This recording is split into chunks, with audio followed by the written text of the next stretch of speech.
Hey, what's going on, guys? This is Mike Kollin at crackedfemalecode.com.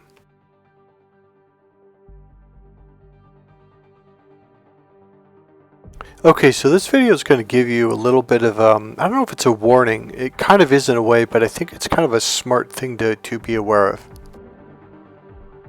Number one, be careful of the beliefs that you have, because your beliefs tell your unconscious mind what to do. Now remember, your conscious mind is only like 1% of your power. Your unconscious mind does everything. So I've been going through these NLP trainings, Erickson hypnosis trainings, etc. And my old high school wrestling coach called me up and said, "Hey man, I heard you're doing this new psychology stuff." I'm like, "Yeah." He goes, "Can you help one of our athletes?" I was like, "Yeah, sure."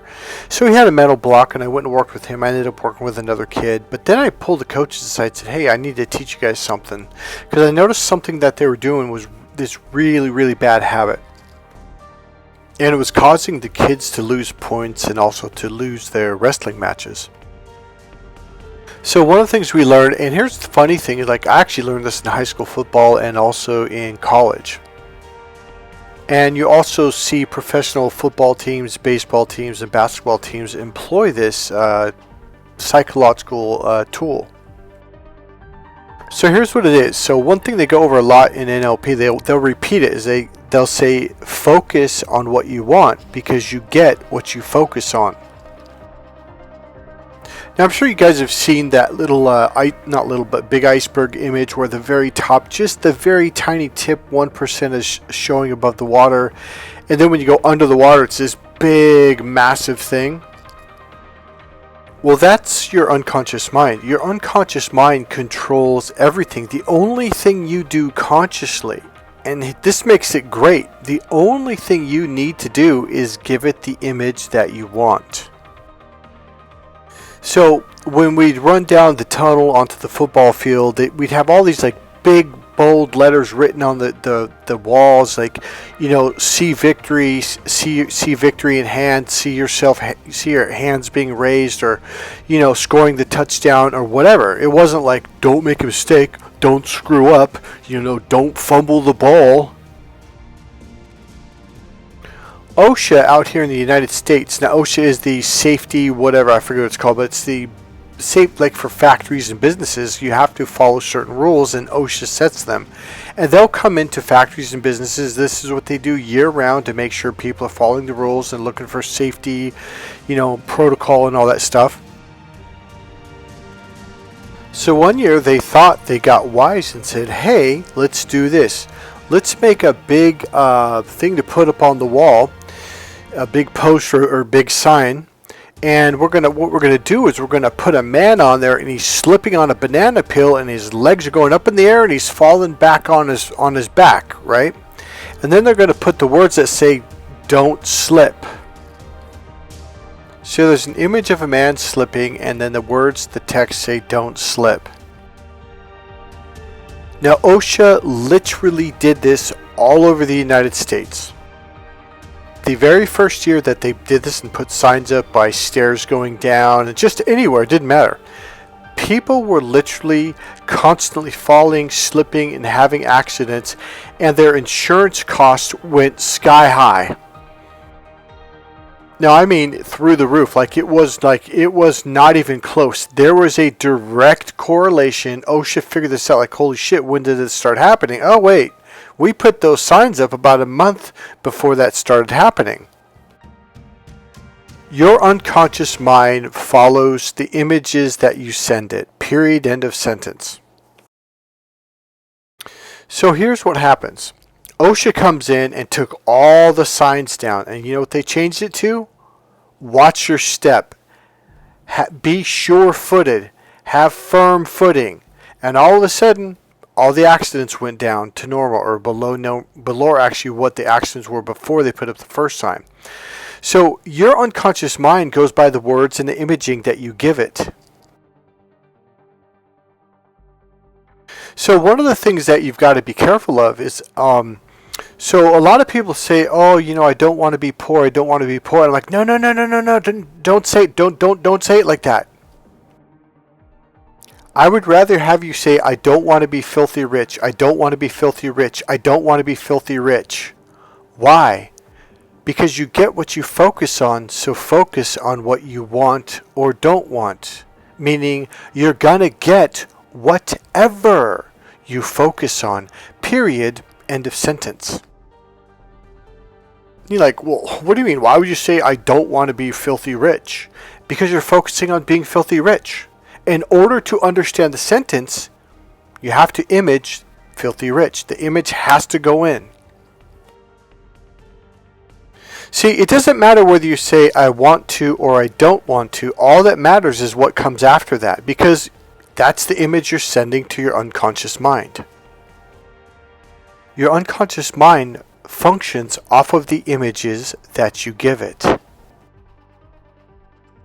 So I'm teaching this to these wrestling coaches, and they were kind of arrogant. You know, they were my high school coaches, and I was still probably only like 21 or 22 years old. I'd already spoke at Hewlett Packard 4 times, training them in NLP, etc. And the 2 assistant coaches, which are really the coaches, because the head coach had never wrestled a day in his life. He was more of like an administration guy.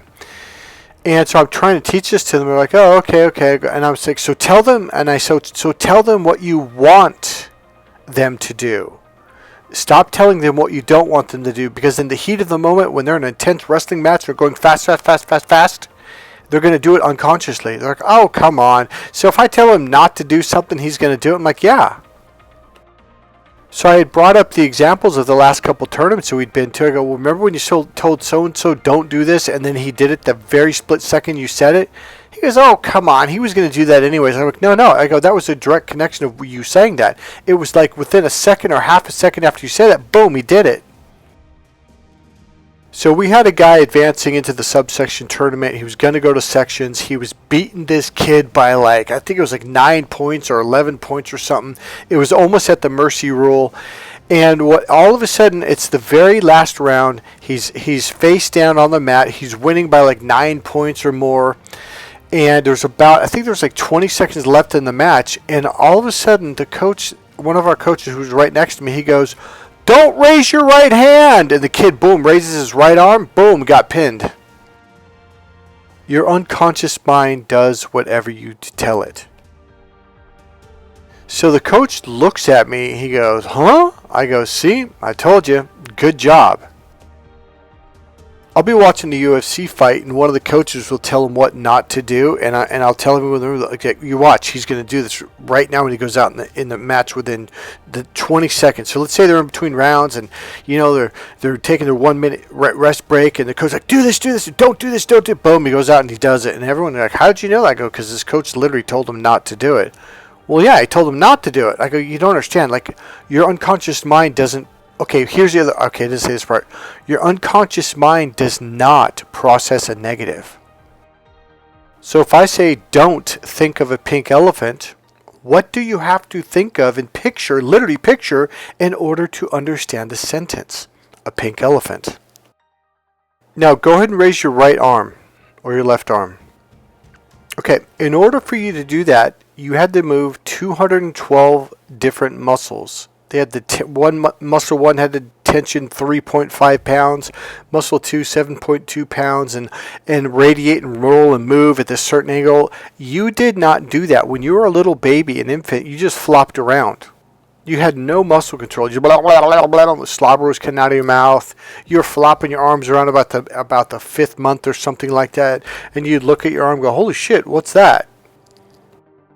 And then you begin to realize, like, wait a minute, I think I'm doing that. And you're like, hey, wait a minute, I think that's me.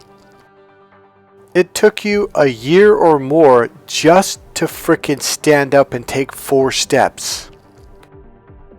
In other words, your mind is learning unconsciously muscle 1. I'm just moving one muscle at a time at 5 pounds or 10 pounds of muscle strength, right? And then it goes, okay, now what if I do number 1 and number 2 muscle? Okay, okay, that's weird. Okay, what if I twist it? What if I turn it? It takes you forever to learn how to do that. So what happens is once you start figuring this out, it all becomes unconscious. You are not doing shit consciously. I'm talking right now. I just got images in my head and my mouth is talking. That's all that's happening. Now, here's the thing. You get what you focus on because your unconscious mind is the one that creates it. It just goes, what do you want me to do? It literally is an obedient servant. It literally gives you whatever you tell it to give you, even if you say, I don't want this. Now, here's the thing. You really have to be careful of the beliefs that you take on, because I'm telling you, your unconscious mind, once you're like, okay, this is what we believe, it goes, okay. And it'll do everything in its power to prove that this belief is real, even if it's not. Your beliefs are powerful, but they're not real. They're not. Okay, I'm telling you, they're just beliefs. Everything is make-believe. But your unconscious mind is the most powerful computer on the planet. If you can get yourself to believe something, it will find a way to make it happen. It'll say the right thing to the right person at the right time unconsciously. It'll listen to someone in the right way. It'll make a facial expression in the right way. Your unconscious mind does all kinds of little idiocies and oddities and things that you're not even consciously aware of. In the course, I will teach you more directly how to use this in a way that will attract women to you. It's something that you will do unconsciously, and you'll be like, holy shit, this works. I'm like, see, I told you. If you were to be honest with yourself, there was a point in time when you truly believed in Santa Claus, that Santa Claus delivered presents. Even if you were only 3 and 4 years old, there was a point in time when you really believed that. And then later on, you're like, shit, that's not true at all. Same thing with the tooth fairy. I believed in the tooth fairy until I caught my mom reaching under my pillow while I was asleep and then replacing my tooth with money. There's a greater purpose I'm building up to here, so stick with me.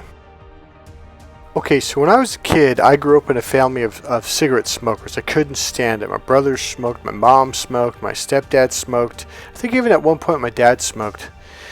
And I couldn't stand it. I mean, little things would happen, and like my mom, like she took a drag. We're at the mall, not the mall, but the Museum of Arts in San Francisco. I was a little kid. I was like 4 years old, and she just drops her hand with a cigarette in it, and boom, it went right into my fucking eye. And she's like, oh, I'm so sorry. Kind of brushes it off, and here my eye's fucking burning. And then she does it again. I'm like, Jesus Christ. So then I went around to her other side. Then she changed the cigarette to that side, and I was watching like, oh, you got to be kidding me. So she did it again. I fucking hate cigarettes. She ended up dying of lung cancer. So here I am in college, and I was in the argument debate class, and I think it was our second month of class, and she goes, okay, for this exercise you have to pick something that you are completely, totally, adamantly against. And she gave us a list of like, I don't know, 20 things. I forget how many it was, but maybe 24. And I'm like, oh, boom, cigarettes. Yeah, I fucking hate cigarettes. So we were going to argue, we were going to pick something to argue about. And I'm like, yep, I hate that. That's going to motivate and inspire me. So she goes, okay, everyone got one? I'm like, yep. And so she goes, okay, and went around the class, what is yours? And blah, blah, blah, blah. And then it was my turn. I go, cigarettes. She goes, okay. And she went to all the other students. She goes, okay, and she wrote, and by the way, she wrote this down next to our name, what we picked, okay? So we couldn't change it. So then she goes, okay, so your job is to go into the library and do the research the way I taught you. Okay, this is for like argument, legal argument, debate, etc. And we're like, okay. And she goes, except I want you to argue for what you picked. And I was like, what? And we all were like, well, no, this is what we don't like. And she goes, I know. That's my point. She goes, you have got to go into the library and you are going to debate each other. Okay, so the people that, I forget how she set this up, but the people that picked whatever you picked, you had to go into the library and find research and find proof and find evidence that cigarettes don't cause cancer. In fact, that's what it was. The phrase was cigarettes cause cancer. So that's when like, oh, that's an easy one. I'm going to pick that one, right? Because I was really motivated and that's what I wanted. So I had to prove that cigarettes don't cause cancer at all. And I raised my hand. I go, that's not fair. And here's the thing. This argument debate had a big, not impression, I can't find the word, a big impact on our grade, okay? And I'm like, that's not fair because there's no way I'm going to find any proof that cigarettes don't cause cancer, blah, blah, blah. She goes, Michael, you're going to be surprised. I'm like, there's no way. You know, because all you hear on television from doctors and the media is cigarettes cause cancer, right? So she goes, Michael, you better work hard on this. So I was pretty non-motivated, went to the library every day, and I was doing research. And here's the funny thing, the librarian, she's accustomed to these classes doing this, and she goes, what's wrong, Michael? I can't believe that I have to prove that cigarettes don't cause cancer. I go, that's just not true, and I don't believe that, and it's not true. She goes, I think you'll be surprised what you're going to find. I go, what do you mean? She goes, come here, let me show you something. And she showed me how to start search. She goes, you're searching in the wrong way. You got to do it this way for what you're doing. And all of a sudden, I found all of these articles with fact after fact after fact after fact by these doctors, these medical societies, the lung society, and all these groups showing that cigarettes don't cause cancer. And I was like, holy shit, like these were actually proven, tested, some of them won court cases, and on and on. Some of the facts were, if I remember right, one of them, I think it was Japan, there was a group, an area where men would smoke, and they smoked their whole lives and they didn't die of cancer. It was something like less than 5% died of cancer. And I'm like, wait a minute, you smoked your whole life for 60, 70, 80 years and you didn't die of lung cancer or any kind of related cancer? I came up with all kinds. There would be two brothers, twins. One of them got cancer, the other one didn't, but they both smoked the same amount of cigarettes every day. They started together at the same age.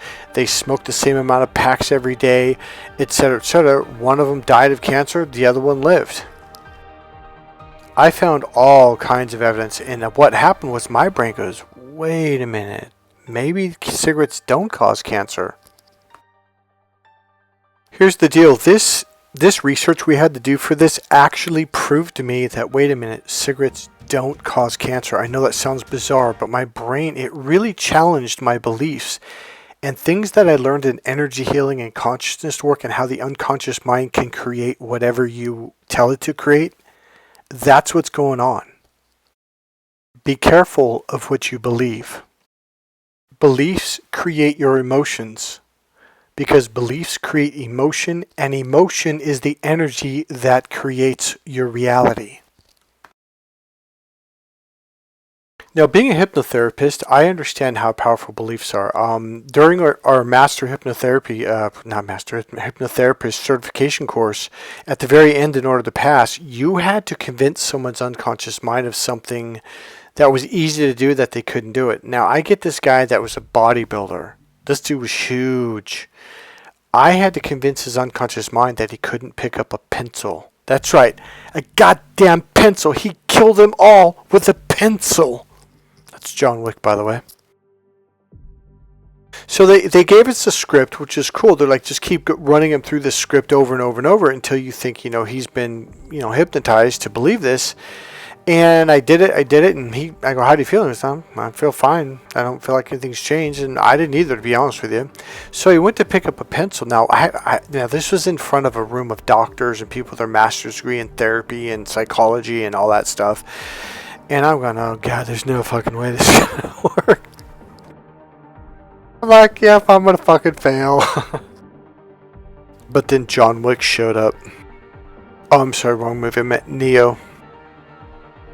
So anyways, he goes to pick up the pencil, and we're in front of the stage, down on the floor, but in front of the stage, and so the Dr. Tad James is up there with, I think, Donna Morabito, and then the people were behind us and watching, and he goes to pick up the pencil, and he's struggling, and I'm like, dude, it's okay, we get to retest tomorrow, so just, I need for you to be real about this, because if you fake it, and I think it worked when it really didn't, it's not going to help me, really learn how to do this. And he goes, no, he goes, Mike, I can't pick it up. I'm like, dude, seriously, it's just pick it up and I'll retest tomorrow. So Dr. Tad James smiles at me. He goes, good job, Mike. And I'm like, yeah, right, this ain't real. And I'm like, just pick it up. So he goes to try it again. He's struggling at this point. And he starts to literally break out in sweat. Now, we were in an air conditioning room, but it was still Hawaii and it was humid as fuck. And so he was like, his back started, it was going through his button-up dress shirt. And what really got me was his eyes. He got this look on his eyes like, what the fuck? Like it was this shock. And that's when I was like, wait a minute, are you being for real? And he goes, Mike, I can't pick it up. And so I reached down, grabbed it, and go, dude, it's easy. And I set it back down. And he goes to do it. He's just like, his eyes are bugging out like, what in the hell? So that's when I began to realize what I've heard a lot in books, hypnosis books, and during these courses I've been taking off and on for years was, your unconscious mind really does have command. It really does everything. You just tell it what to do. When you look at NFL football players or any competitive sport from boxing, kickboxing, wrestling, it's really fast, it's really aggressive. You don't have time to stop going, let me think. You're going to get your ass kicked. Everything is trained in you. That's why you got to train perfectly, because it gets trained into you to where you just do it unconsciously. So now here's the benefit and bonus of working with me. Everything I do with you is to condition this. Now, when I use the word condition this, it's essentially getting it into your unconscious mind to where you'll start doing it unconsciously. Every single client that I've had, they'll call me back a week later and go, Mike, it's the weirdest thing in the world. I was at the grocery store and I was buying something. Let's just get some real quick and run out the door. He goes, and I started talking in that way that you taught me how to do. And I started doing this pattern. I was like, wait a minute, I'm not, like, who's doing that? I go, that's your unconscious mind. A lot of what I'm doing is training your unconscious mind while we're going through these videos, and when you come in and take the course, guarantee you, I'm going to be doing things to condition your unconscious mind that you think, oh, he's just talking. Like, no, I'm doing this to the goal really isn't to get you to do it, it's to get your unconscious mind to do it unconsciously, automatically. Now that sounds all cool and everything, but that's not what this video is about either. So here's my point. You guys have been listening to these guys online, the Stoic groups and the Red Pill Club and, women this and women that. Well, here's the deal. If you take on those negative beliefs, that's all your unconscious mind's going to let you see. The only women you're going to be attracted to are cheaters, liars, women that have mental issues, or women that, okay, here's another one, like testing you and doing all these games and all this shit. That's the kind of people you're going to see. There are women out there that don't play games. There are. I know. I've dated them. I've spent time with them. There are good people out there. But if you constantly listen to these YouTube videos that say, oh, women bad, well, you're right. There are some bad women, but not all. But your brain will generalize it, and it will say, okay, well, if I believe, watch this. So remember, your unconscious mind's in power. So if you send it the belief like, hey, we believe that women are bad, that women test, that women play mind games, that women this, that women that, the only women your unconscious mind will allow you to talk to are those women. And what happens is, see, Mike, every woman I meet is like this. I'm like, well, then why don't you go meet the other women? But Mike, they're all like this. No, that's not true. What is true is all the women that you've talked to or allowed yourself to. I've seen women walk up to you that were very beautiful, very attractive, in perfect shape, that were better looking than any girl you've ever dated, and you rebuffed them and walked away, or you said something that pissed them off, etc., etc. That's your unconscious mind doing all that, and you either walked away from them or they walked away from you, or you didn't notice they were trying to pick up on you. Your unconscious mind's like, well, they don't fit inside our categories, so our categories, all women are this, and she doesn't prove that, so yeah, I can't talk to her. But then you'll talk to the next girl that's a lying, cheating, test making, mind game playing, etc. Your beliefs create your reality because your unconscious mind goes, oh, okay, so that's what we believe? Okay, coming up.